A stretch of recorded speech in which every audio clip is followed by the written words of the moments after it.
Hello again, it's Mr. Dixon, your too cool for school counselor, back with another episode of Mr. Dixon's Doodles. Today, we're going to talk about unrealized expectations. First, we'll start by describing what unrealized expectations are, and then we'll talk about some ways we can deal with them. The term unrealized expectations means that some things we think or expect to happen aren't always going to. Let's break that phrase down so that we can understand it even better. Unrealized.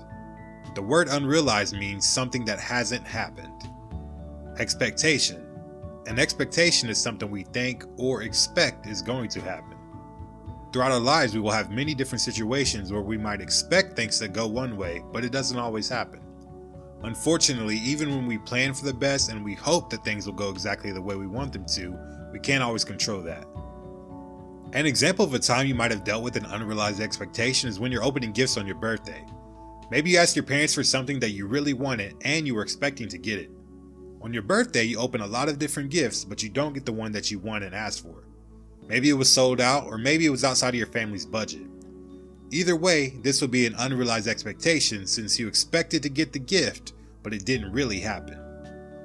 I'm sure you could think back to several different times in your life where you might have had unrealized expectations.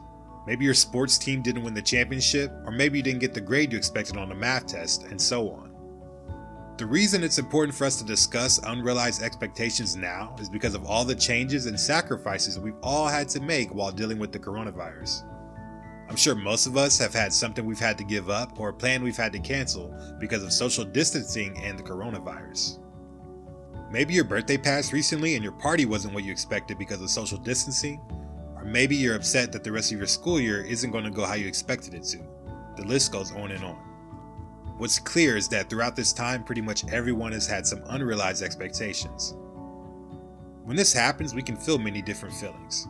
You might feel that things are unfair, be frustrated, angry, upset, and even just sad.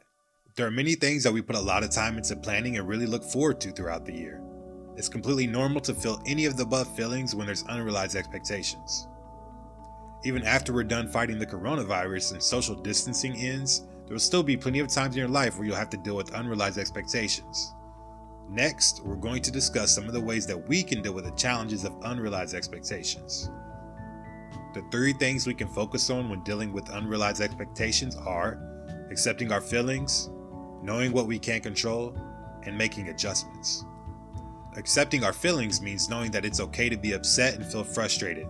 We're allowed to be sad or angry when something doesn't go the way that we planned it to. You shouldn't be ashamed of the way you might feel in these types of situations. Give yourself some time to work through things. Eventually, you'll usually adjust and not feel as upset anymore, but it's okay to feel that way at first. After we accept the way we feel, we should focus on remembering that there are some things that we just can't control. There are so many different things in life that we can't control, like the weather, our height, who our family is, or in this example, the coronavirus. By remembering this, we are able to accept things better and move on when we deal with unrealized expectations. Sometimes we just have to understand we're not going to get what we want because things outside of our control stopped it from happening. After we've accepted our feelings and understand that we can't control everything, we can make adjustments to help us deal with unrealized expectations.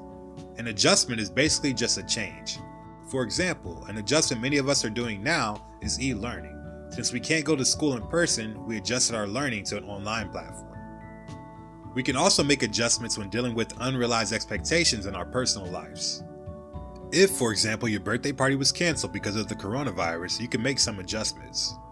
Maybe you could plan to celebrate at a later time, or you could have a big video chat with your friends who would have been at the party. No matter what happens in life, now or in the future, we usually have an opportunity to make adjustments for unrealized expectations. Even though your adjustment might not be what you initially expected to happen, they can still be great in many ways. Throughout this video, you've learned about what unrealized expectations are, why we're discussing them, and lastly about some ways we can deal with unrealized expectations. I know now is an especially tough time where many of us are dealing with unrealized expectations. When we're dealing with these things, remember that it's okay to feel upset or hurt that things aren't as we expected them to be. Even after we're done fighting the coronavirus, there'll be other times in life where we deal with unrealized expectations. When those times come, we can help ourselves by accepting our feelings, remembering that we can't control everything, and making adjustments. That's all for our lesson on unrealized expectations. Until next time, remember that you're competent and capable, so always be confident. See ya!